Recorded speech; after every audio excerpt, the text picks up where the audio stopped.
출애굽기 19장 16절부터 25절까지 우리 함께 읽겠습니다. 셋째 날 아침에 우레와 번개와 빽빽한 구름이 산 위에 있고 나팔 소리가 매우 크게 들리니 진중에 있는 모든 백성이 다 떨더라. 모세가 하나님을 맞으려고 백성을 거느리고 진에서 나오며 그들이 산 기슭에 서 있는데 시내산의 연기가 자욱하니 여호와께서 불 가운데서 거기 강림하심이라. 그 연기가 온기가마 연기같이 떠오르고 온 산이 크게 진동하며 나팔 소리가 점점 커질 때에 모세가 말한즉 하나님이 음성으로 대답하시더라. 여호와께서 시내산 곧 그 산 꼭대기에 강림하시고 모세를 그리로 부르시니 모세가 올라가매 여호와께서 모세에게 이르시되 내려가서 백성을 경고하라. 백성이 밀고 들어와 나 여호와에게로 와서 보려고 하다가 많이 죽을까 하노라. 또 여호와에게 가까이 하는 제사장들에게 그 몸을 성결히 하게 하라. 나 여호와가 그들을 칠까 하노라.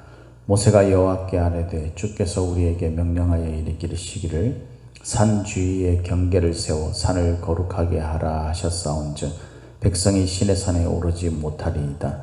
여호와께서 그에게 이르시되 가라. 너는 내려가서 아론과 함께 올라오고 제사장들과 백성에게는 경계를 넘어 나 여호와에게로 올라오지 못하게 하라. 내가 그들을 칠까 하노라.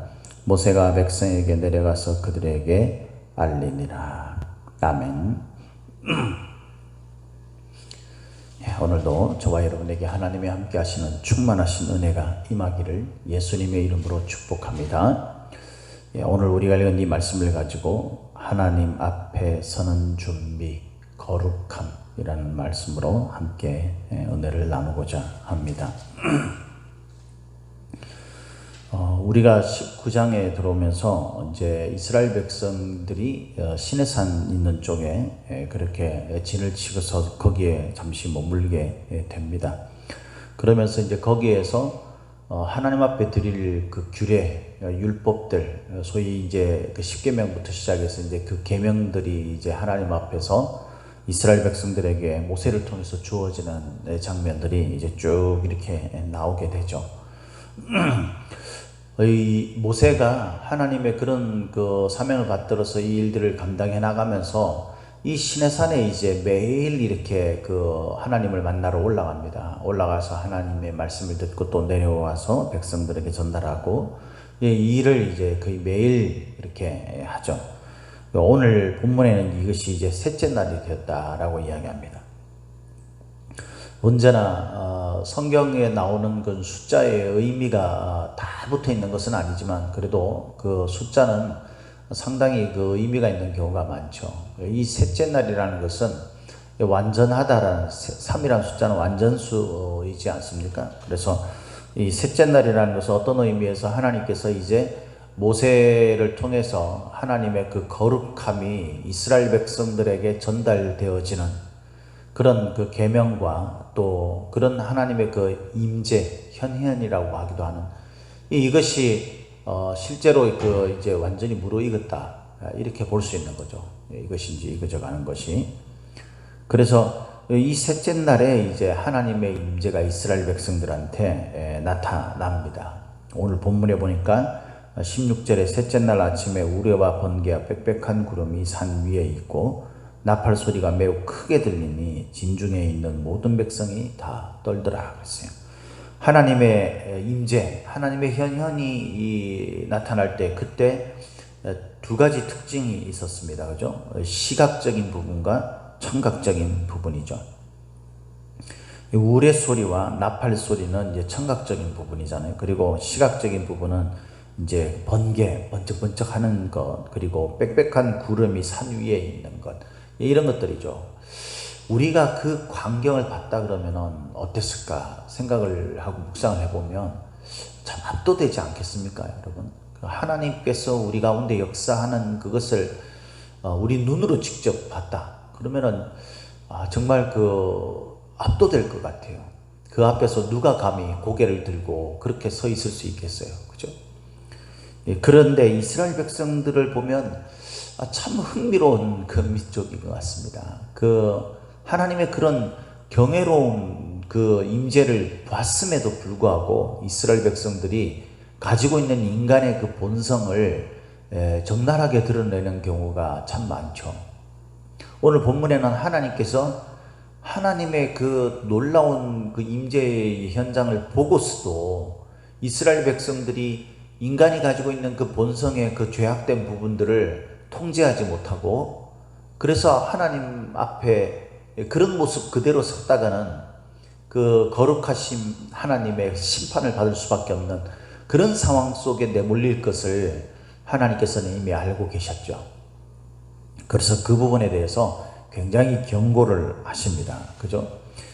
오늘 본문에 보니까 이런 말씀이 나오죠. 우리 성경을 한번 보도록 하겠습니다. 21절에 보니까 마지막 부분에만 이렇게 돼 있어요. 내려가서 백성을 경고하라 하고 난 다음에 이 많이 죽을까 하노라, 많이 죽을까 하노라, 뭐 이런 거라든가, 뭐 또 그 22절 끝부분에도 나 여호와가 그들을 칠까 하노라, 이런 부분들이 하나님께서 이게 마치 하나님이 이제 어쩔 수 없이 그렇게 그 하나님의 의지와는 상관없이 이스라엘 백성들에게 심판을 내리고 뭐 이런 것처럼 묘사되어 있잖아요.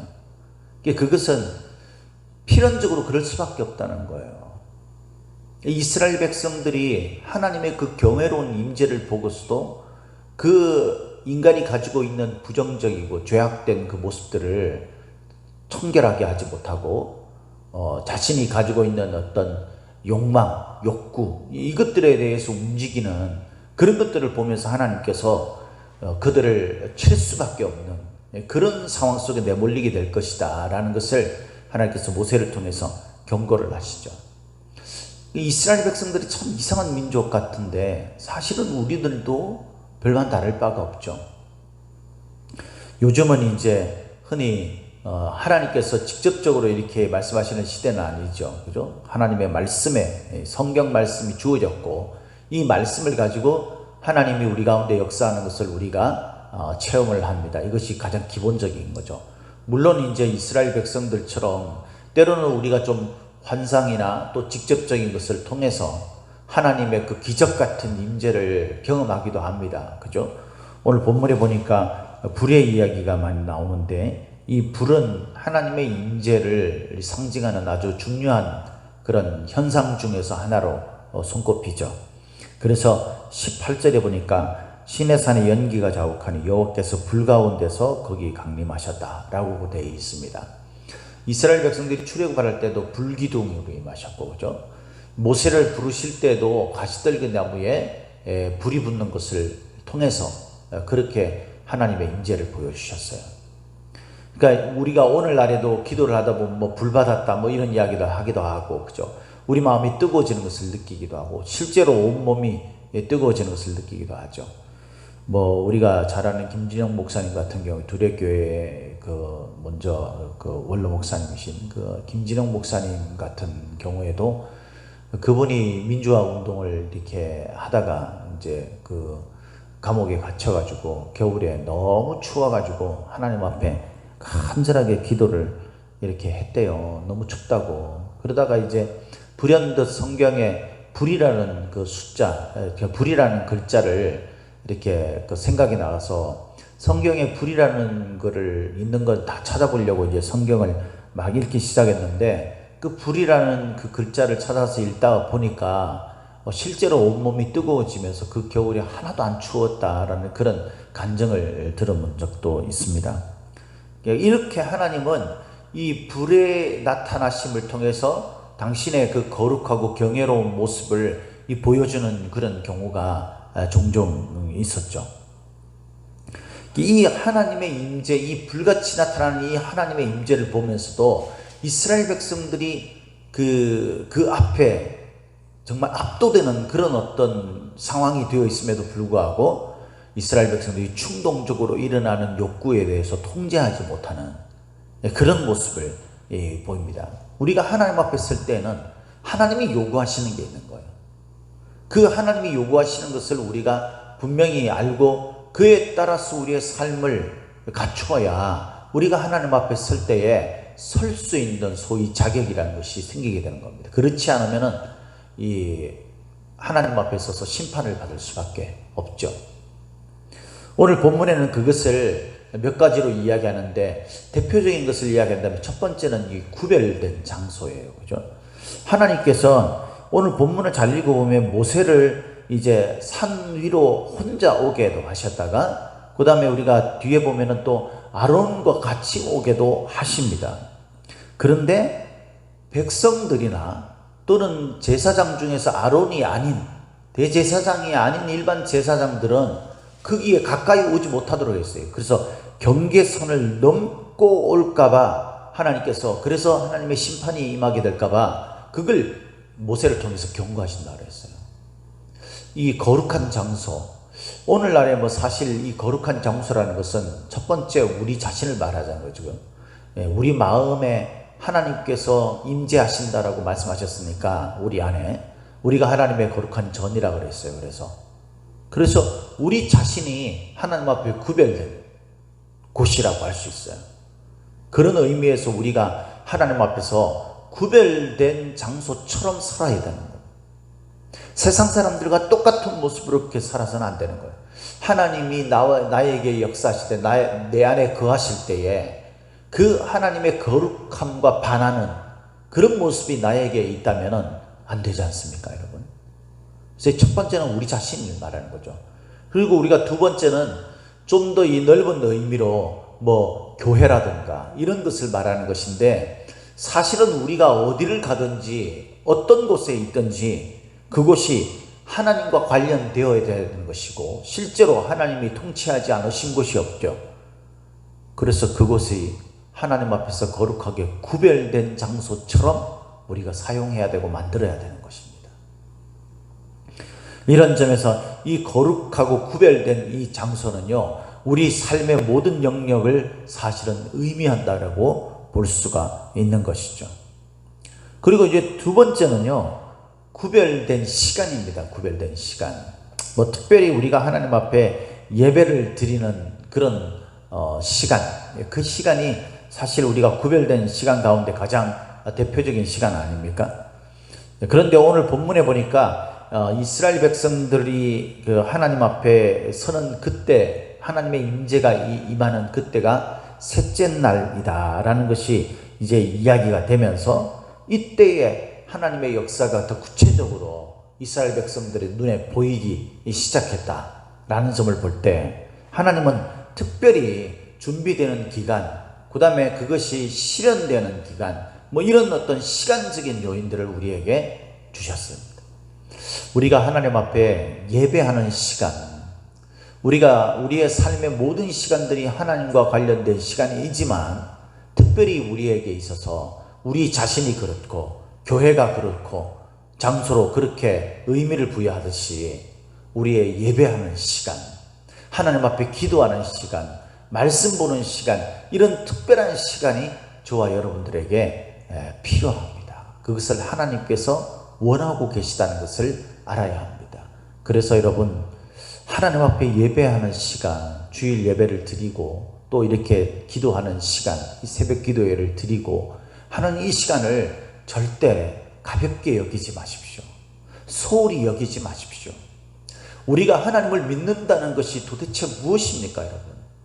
저와 여러분들이 진짜 우리 마음속에 하나님이 살아계신 하나님이시고, 그 하나님 앞에 우리가 구별된 성도로 부름을 받아서 하나님 앞에 구원받는 사람이 되었다면, 우리가 하나님 앞에 나아가서 예배하고 우리 자신이 하나님 앞에 거룩한 산제사로 드려지는 그런 시간들, 그런 의미 있는 하나님과의 그 관계에서 두드러지게 나타나는 그런 시간들을 여러분 절대 소홀히 여기지 마시고, 그것을 소홀히 여기는 것은 곧 언약의 하나님을 소홀히 여기는 것입니다. 이렇게 구별된 장소와 구별된 시간, 이것이 하나님 앞에서 특별히 하나님의 선택된 백성으로서 하나님께서 하나님의 임재 앞에서 우리가 준비해야 될 것이라고 우리가 본다면, 이렇게 그 구별된 장소와 시간들 속에서 우리가 특별히 준비해야 될 구체적인 것은 무엇인가? 그것은 바로 거룩함입니다. 이 거룩함은요, 제가 말씀을 읽으면서 나름 제 마음속에 묵상되어졌던 것이 뭐냐면, 하나님의 거룩함과 성도들의 거룩함은 똑같지는 않아요. 똑같지는 않는 것 같습니다. 왜냐하면 하나님의 거룩함은 좀 더 넓고 그런 의미가 있어요. 그러니까 하나님의 거룩함은 세상의 죄악과 구별된 이런 죄악이 절대로 틈타지 못하는 이런 거룩함이 있기도 하지만, 성경 속에 하나님이 거룩하신 그 부분들에 대해서 이야기를 할 때 보면 그 하나님의 그 어떤 위엄이 있잖아요. 하나님의 그 경외를 받을 만한 어떤 그런 경이로운 압박감, 압도됨, 뭐 이런 것들, 이런 것이 그 거룩함으로 표현되기도 합니다. 그런데 반면에 성도들, 이스라엘 백성들에게 그 거룩함이라고 하는 것은요, 그런 압도됨이나 뭐 이런 것들이 없는 거죠. 그 권세, 뭐 권위, 뭐 이런 것들은 사실 좀 부족한 의미를 가지고 있는 겁니다. 사람들의 거룩함이라는 것은 성결에 가까운 거예요. 성결이라는 말이. 그래서 오늘 본문에 보니까 그렇게 되어 있죠. 이스라엘 백성들이 준비해야 될 것이 딱 하나 있는데 그게 뭐냐면 성결인 거예요. 성결. 우리 22절을 한번 보도록 하겠습니다. 22절에 보니까 이렇게 이야기하고 있습니다. 또 여호와에게 가까이 하는 제사장들에게 그 몸을 성결히 하게 하라. 나 여호와가 그들을 칠까 하노라. 다시 말해서 성결하지 않는 제사장들은 하나님이 치신다는 거죠. 이게 얼마나 두려운 말이에요. 성결하지 않으면 하나님께서 심판을 내리시겠다는 거예요.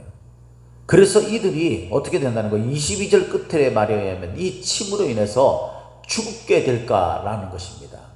그러니까 심판을 받는다는 것은 죽는다는 것을 말하는 거죠. 뭐 사망의 의미가 육체적으로 그냥 생명이, 목숨이 다 끊어지는 그런 것을 의미하기도 하고, 그러나 그것보다는 좀 더 큰 의미, 또 중심적인 의미는 영원한 심판을 받는 걸 말하는 거죠.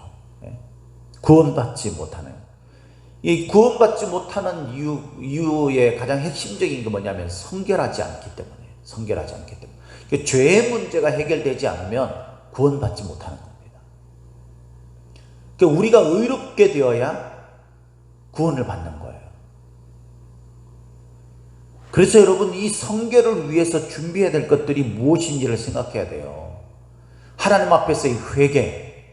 근데 여러분, 우리가 회개를 아무리 한들 우리의 죄를 완벽하게 해결할 수 있어요. 하나님의 그 완전하신 거룩함에 설 수 있겠어요, 여러분?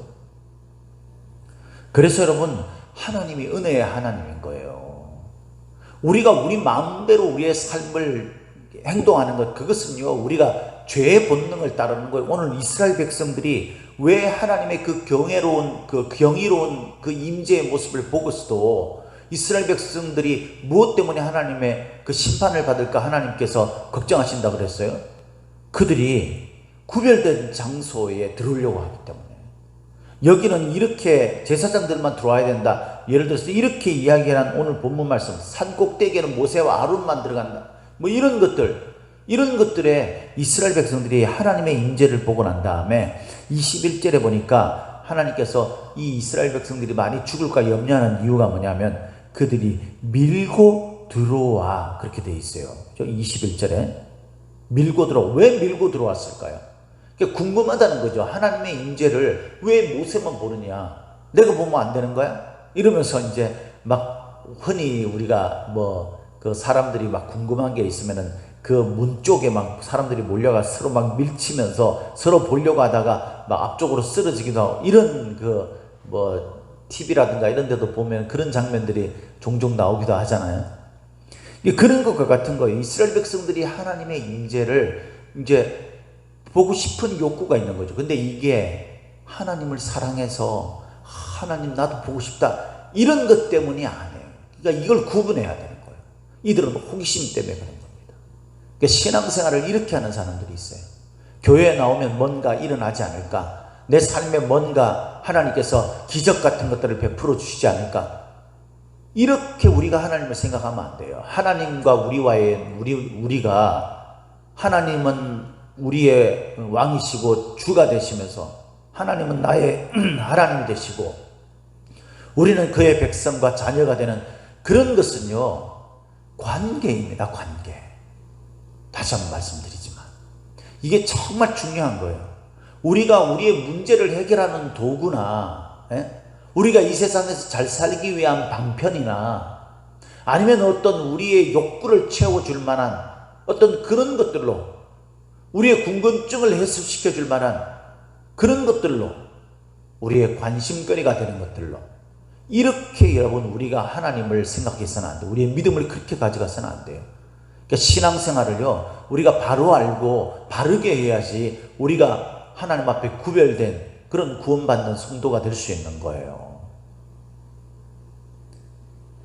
그러니까 우리는 이렇게 신앙생활을 하지 못한다는 거죠. 우리가 그냥 하나님 앞에서 나의 신앙의 삶을 한번 보시길 바랍니다. 하나님이 나에게는 어떤 존재인지 한번 생각해 보세요. 여러분 이 말씀을 듣는 이 순간 잠시 이 설교 말씀을 잠깐 멈추고 하나님 앞에서 여러분 잠깐 한번 생각을 해보세요. 깊게. 내가 하나님을 어떻게 생각하고 나에게 있어서 하나님은 어떤 분이신가? 그분이 나에게 궁금증을 그냥 유발하는 정도의 어떤 분이셔요, 여러분. 그러면 우리가 밀고 들어와서 죽게 되는 그런 결과를 얻을 수밖에 없어요. 그게 아니라 하나님과 우리는 관계입니다.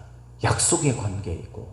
그래서 하나님께서 우리에게 은혜를 베푸시고 우리는 그분이 말씀하신 그 말씀을 지켜 행하는 그것이 바로 하나님과 우리와의 관계예요. 그럴 때 하나님께서는 이 불의 임재하심처럼 경이로운 모습으로 우리에게 임재하시기도 하시고요. 그 불로 역사에서 우리의 원수들을 물리쳐 주기도 하시고 이런 역사를 일으키시는 거예요. 호기심으로 하나님을 알려고 하는 게 아니라는 거죠. 하나님 앞에 가까이 하는 사람들은 하나님이 말씀하시는 그 관계 속에서 언약을 지켜야 되는 것입니다. 그것이 바로 뭐냐면 바로 성결인 거예요. 성결. 이 성결은요 다른 게 아닙니다. 우리가 하나님 앞에 어떻게 성결할 수 있느냐? 우리가 죄를 하나도 안 저지르는 그런 상태를 말하는 것이 아니에요. 물론 우리가 그렇게 되어 가야 되겠죠. 죄를 의식하고 진심으로 회개하고 그리고 죄를 그 모양까지라도 악은 그 모양까지라도 버리려는 단호한 우리의 죄에 대한 태도를 취해야 되겠죠. 그러나 여기에서 우리가 생각해야 될 것은 뭐냐면요. 이 죄의 문제를 해결하는 것은 하나님이 우리에게 은혜를 베풀어 주시는 수밖에 없다라는 겁니다. 그래서 여러분 이스라엘 백성들이 이 하나님 앞에서 자신을 성결하게 하는 게 아니라 자신이 성결을 될 수 없기 때문에 하나님이 말씀하시는 제사의 법도를 지키는 거예요. 그래서 양을 잡고 소를 잡고 이래서 그 피를 뿌리고 자신을 거기에 전가시켜서 희생을 하는 죄의 모습은 내가 죽고 라는 그런 말씀이 되어야 우리가 하나님 앞에서 거룩함과 성결이 될 수 있는 겁니다. 로마서 1장 4절 말씀에는 뭐라고 되어 있냐면 성결의 영이 바로 예수 그리스도시다라는 말씀이 나오잖아요. 그러니까 예수 그리스도 그분만이 우리에게 성결하게 해줄 수 있는 그분이 우리 안에 거하실 때에 우리가 온전한 성결을 이룰 수 있게 되는 거예요. 야고보서 4장 8절 말씀에는 하나님께 우리가 가까이 하게 되면 하나님이 우리를 가까이 하게 하신다라고 이야기하면서 먼저는 우리가 하나님께 가까이 하려는 마음이 있어야 되는 것, 하나님이 억지로 우리에게 뭐를 하시는 게 아니라 그래야 된다는 것, 그러면서 하나님이 우리를 가까이 하시게 되면 그 뒤에 두 마음을 품은 자들이 그 두 마음을 품지 말고 성결하게 되어야 될 것을 이야기하고 있어요. 그러니까 성결이라는 것은 뭐냐면요, 하나님 앞에 구별된 자답게 생각하고 그런 가치관을 가지고 살라는 겁니다. 세상은 세상이고 뭐 교회는 교회고 이렇게 이중적인 마음을 가지고 여러분 그렇게 살았으면 안 돼요. 내 삶의 전부 하나님과 관련된 신앙의 삶을 살아야 하는 것입니다. 신앙생활 실컷 열심히 해놔놓고 있잖아요. 우리가 하나님 앞에서 지금 우리의 믿음의 모습이 다 떨어지고 우리가 세상 사람들과 똑같이 살아가고 있다면 과연 우리가 구별된 하나님의 성도로서 그런 모습을 가지고 있는 것이겠습니까? 이런 연약하고 부족한 우리들을 위해서 우리 주 예수 그리스도가 성결을 이루기 위해서 왔어요. 그러면 우리는 그 예수님을 가까이 하려고 해야 되는 겁니다. 그럴 때에 우리의 두 마음이 사라지게 되는 거예요. 주님을 사모하는 그 관계가 형성될 때, 그때 사랑하는 성도 여러분, 하나님의 임재는 거룩한 장소, 거룩한 시간을 통해 역사하시는 경우가 많습니다. 특별히 하나님의 교회에서 하나님 앞에 예배하는 시간, 기도하는 시간, 말씀 보는 시간을 중요하게 여기십시오. 그리고 내 삶 전반적인 부분에 하나님의 거룩, 성결을 이루어 가십시오. 이 성결은 나의 힘으로 되는 것이 아니라 주님을 가까이 하는 주님과의 관계를 이루게 되면 주님께서 우리에게 은혜를 베풀어 주셔서 이루어지게 되는 것인 줄 꼭 기억하시고, 오늘도 주님과 가까이 함으로 거룩, 성결을 이루어 나가는 저와 여러분들이 되시기를 예수님의 이름으로 축복합니다. 축복합니다.